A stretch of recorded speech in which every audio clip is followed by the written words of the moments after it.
उन्हें वक्त की कीमत ही पता नहीं। जिनका वक्त हाथ से निकल गया वो वक्त के लिए रो रहे हैं, समय के लिए रो रहे हैं। इसलिए आपसे निवेदन करता हूं कि आप भगवान का चिंतन करते रहें और बस भगवान से कहते रहें कि प्रभु मैं तेरा, तू मेरा।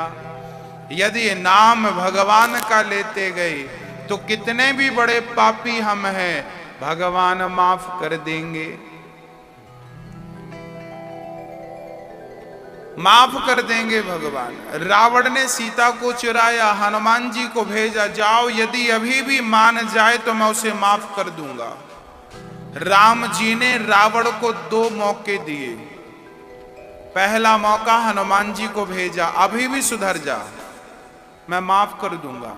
दूसरा मौका अंगद जी को भेजा और तीसरा भी मौका दिया। जब राम जी के सामने रावण खड़ा हुआ तो राम जी ने कहा कि अभी भी तू मेरी शरण में आ जा, मैं तुझे माफ कर दूंगा। जब शरण ग्रहण नहीं किया तो परिणाम क्या हुआ? रहा न कोउ कुल रोवनिहारा। रावण मरा तो रोने वाला कोई नहीं बचा। जो भगवान से पंगा लेता है ना, उसकी हालत ऐसी होती है कि गली गली पुतले जलाए जाते हैं। व्यास जी सरस्वती नदी के तट पर उदास मन से बैठे थे। तभी देवर्षि नारद जी पहुंच गए। नारद जी ने कहा, व्यास जी आपके दर्शन मात्र से लोगों का दुख दूर हो जाता है, आज आप परेशान हैं, आप दुखी हैं, क्यों? तब व्यास जी ने कहा, मैं क्या बताऊं, मैंने 17 पुराण लिख दिए पर मेरे मन को शांति नहीं मिली। नारद जी ने कहा, जब तक आप श्रीमद् भागवत की कथा नहीं लिखेंगे तब तक आपको शांति मिलने वाली नहीं। व्यास जी ने कहा, मैं किस आधार पर लिखूं? नारद जी ने 4 श्लोक सुना दिए। अहमेवासमेवाग्रे नान्यद्यत् सत्सत्परम् पश्चादहम यदेतच्च यो वशिष्येत सोऽस्म्यहम्। 4 श्लोक सुना दिए। भागवत चतुश्लोकी की है। भागवत सबसे पहले भगवान नारायण ने ब्रह्मा को सुनाई थी। ब्रह्मा ने अपने पुत्र देवर्षि नारद जी को सुनाया, नारद जी ने व्यास जी को सुनाया, व्यास जी ने सुखदेव जी को सुनाया, सुखदेव जी ने राजा परीक्षित को सुनाई। वही भागवत ये दास अनिरुद्ध आप सभी को श्रवण करा रहा है। परंपरागत ये कथा ऊपर से नीचे आई है। श्री नारद जी महाराज कहते हैं, व्यास जी संतों की बहुत बड़ी कृपा है। अच्छा मेरी माँ, मैं आपको एक बात पर्सनल ही बोल रहा हूं, जिनके जीवन में संतों की कृपा होती है उनके जीवन में भगवंत की कृपा होती ही होती है। भगवान बाद में ही मिलेंगे, पहले संत मिलेगा। कहते हैं जब तक गुरु ना मिले तब तक भगवान नहीं मिल सकते।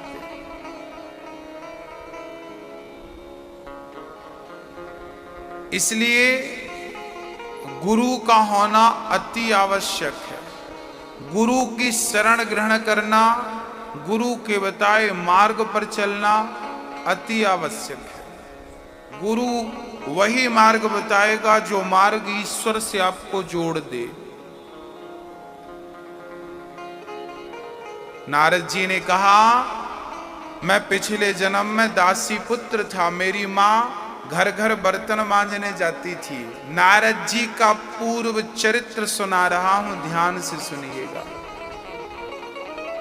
हाँ मैया जी,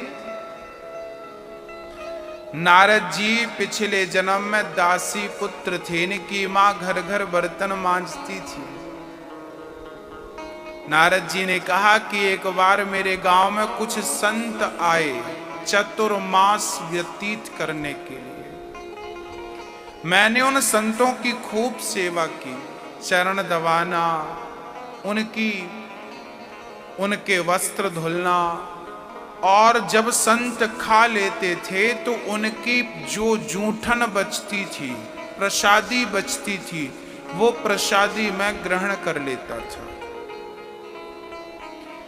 कहते हैं कि किसी संत का जूठन यदि आपने एक बार खा लिया तो आपको भगवान एक मौका जरूर, आप कितने भी बड़े पतित हैं, अपना कल्याण करने का एक मौका जरूर दिया जाएगा, भगवान देंगे यदि आपने किसी संत का जूठन खाया तो। इसलिए पहले के जमाने में संत चतुर्मास व्यतीत करने आते थे तो संतों के चरण दबाना, संतों का दिया प्रसाद ग्रहण करना, ऐसा लोग करते थे। 4 महीने तक संतों की सेवा खूब करते थे। नारद जी बोले मैंने खूब सेवा की, तब संतों ने मुझे एक मंत्र दिया। मंत्र था ओम नमो भगवते वासुदेवाय। मैंने उस मंत्र का जो जाप किया, जब संत जाने लगे तो मैं भी संतों के पीछे पीछे चल पड़ा। मेरी माँ दौड़कर आई, ना बेटा यदि तू चला जाएगा तेरी माँ मर जाएगी, रुक जा बेटा। संतों ने मुझे रोक दिया कि बेटा माँ की सेवा करना तुम्हारा पहला परम धर्म है। मैं रुक गया। एक दिन मेरी माँ गाय दोहने गई तो माँ को सर्प ने डस लिया, माँ मर गई। माँ के मरते ही मैंने माँ का संस्कार किया और उसी रास्ते चल पड़ा जिस रास्ते संत गए थे। घनघोर जंगल में मैं पहुंचा, वहां पर एक पेड़ की छांव में मैं खड़े होकर उस मंत्र का जाप करने लगा जो मंत्र संतों ने दिया था। जाप करने लगा, धीरे धीरे मुझे आनंद की अनुभूति होने लगी, भगवान का एहसास होने लगा। अब तो मैं जहां देखता बस मुझे भगवान गोविंद नारायण ही नारायण नजर आते। आखिरी समय में भगवान की एक छवि सामने आई और भगवान का दर्शन हुआ और भगवान अंतर्धान हो गए। नारद जी बोले कि मैं रोने लगा, हे प्रभु आपने मुझे दर्शन दिया, आप चले गए। तब आकाशवाणी हुई, पुत्र इस जन्म में तेरे इतने ही पुण्य हैं कि तू मेरी एक झलक देख सके। अब अपने पुण्यों को बढ़ा ताकि तू मेरा दर्शन प्राप्त कर सके। नारद जी बोले मैं उस मंत्र का जाप करते करते प्राणों को त्याग दिया और इस जन्म में मैं नारद जी ब्रह्मा का पुत्र बनकर नारद बनकर प्रकट हुआ। और अब तो उस जन्म के भजन का प्रभाव ये है कि जब भी मन करे मैं भगवान के क्षीर सागर चला जाता हूँ और लक्ष्मी नारायण का दर्शन अपनी निज आंखों से कर लेता हूँ। भक्तों, भजन में ही इतनी शक्ति है कि वो आपको भगवान का दर्शन करा सकता है। जिस प्रकार का पुण्य होगा उस प्रकार का दर्शन होगा। यदि आपको भगवान की एक झलक मिल गई कभी सपने में या प्रत्यक्ष, तो समझना कि हमारा पुण्य इतना ही था। अब उनकी और झलक देखना हो तो पुण्य बढ़ाना होगा, उनसे प्रेम करना होगा। वो प्रेम, वो भक्ति ही आपको वहां तक पहुंचाएगी। नारद जी बोले मैं भजन के प्रभाव से, संतों की कृपा से आज मैं नारद बना हूं। कागा से तो है हंस करे गो,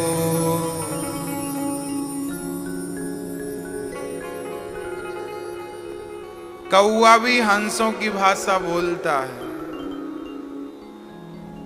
हरि सुमिरन में लाग रे, तेरे अच्छी बनेगी। संतन के संग लाग रे, तेरी बिगड़ी बनेगी। ध्रुव जी की बन गई, प्रहलाद जी की बन गई। ध्रुव जी की बन गई। कौन ध्रुव जी को कौन सा संत मिला? नारद जी। प्रहलाद जी को कौन से संत मिले? नारद जी। जब संत मिले तो भगवंत मिले, संत नहीं मिलेंगे तो भगवंत नहीं मिलेंगे।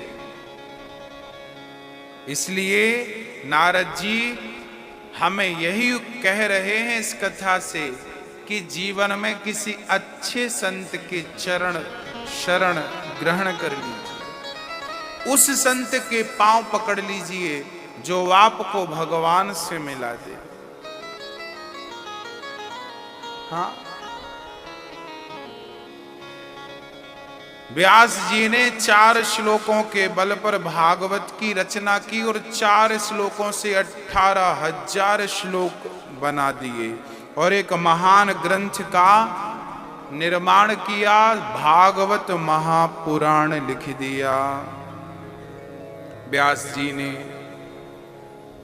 भागवत में सुंदर सी चर्चाएं व्यास जी ने कही हैं। महाभारत से भागवत को प्रारंभ किया गया है व्यास जी के द्वारा। महाभारत का युद्ध 2 पक्षों में हुआ था, पांडव और कौरव। पांडव कितने थे मेरी मां? और कौरव कितने थे? 100। पांडवों के पक्ष में कृष्ण थे और कौरवों के पक्ष में बड़ी लंबी सेना थी। कौरवों की सेना में कौन कौन था गिनिएगा? गुरु द्रोणाचार्य, पितामह भीष्म, दानवीर कर्ण, शकुनी, जयद्रथ, ये सारे लोग महारथी थे, दिग्गज थे, कोई ऐसे वैसे नहीं थे। और पांडवों के पक्ष में कौन था? केवल पांडव। और भगवान कृष्ण ने तो कह रखा था कि मैं युद्ध में अस्त्र शस्त्र नहीं उठाऊंगा। निहत्थे भगवान। पर जब महाभारत हुआ तो जीत किसकी हुई? जिनकी सेना ज्यादा थी उनकी जीत हुई या जिनकी सेना कम थी उनकी जीत हुई? मेरी मां, आपकी सेना कितनी बड़ी है फर्क नहीं पड़ता, आप कितने बलशाली हैं फर्क नहीं पड़ता, आपके सिर पे हाथ किसका है ये फर्क पड़ता है। गोविंद का हाथ पांडवों के सिर पे था, इसलिए उनकी सेना कमजोर थी, ताकत नहीं थी। अरे अर्जुन के गांडीव में इतनी शक्ति नहीं थी कि पितामह के शरीर को छलनी कर सके। किया किस बल पर किया? गोविंद की कृपा से किया। करते हो तुम कन्हैया, मेरा नाम हो रहा है और मेरा आपकी कृपा से सब काम हो रहा। बस मेरी मां, भगवान सब कुछ करते हुए भी कुछ नहीं करते और कुछ नहीं करते हुए भी सब कुछ करते हैं। बिनु पग चलहि सुनहि बिनु काना, कर बिनु कर्म करहि विधि नाना। वो बिना पांव के चलने की सामर्थ्यता रखते हैं भगवान। अच्छा, कोई आपसे पूछे भगवान किसे कहते हैं, तो भगवान की परिभाषा क्या है? क्या है? नैष्कर्म्यप्यच्युत भाव वर्जितम न शोभते। भगवान की परिभाषा है ऐश्वर्यस्य समग्रस्य धर्मस्य यशसः श्री ज्ञान वैराग्य और चैव षड्नाम भक्तिर्न। जिसमें ये 6 गुण हो वो भगवान। कौन कौन से? बोले बिनु पग चलहि सुनहि बिनु काना, कर बिनु कर्म करहि विधि नाना। जो बिना कान के सुन ले उसे भगवान कहते। अच्छा, भगवान बिना कान के सुनते हैं कि नहीं? हम आपसे पूछ रहे हैं, जवाब दीजिए। किसकी सुनी भगवान ने? आपके सामने कौन सा उदाहरण है जो बिना कान के भगवान ने सुना हो, बिना पांव के भगवान चले हों और बिना हाथ लगाए भगवान ने काम कर दिया? कहां की घटना है ये? हाँ, आज हम आपको बताएंगे। जब भरी सभा में द्रौपदी की साड़ी खिंच रही थी, तो भरी सभा में द्रौपदी ने पुकारा था। किसे पुकारा था? किसे बुलाया था? मेरी मां। मेरी असुवन भीगे साड़ी, आ जाओ कृष्ण मुरारी। हे गोविंद, कहाँ जा छिपे हो प्यारे कन्हैया, यहाँ लाज मेरी लूटी जा रही है। दुशासन के हाथों तेरी द्रौपदी की सभा बीच साड़ी खींची जा रही है।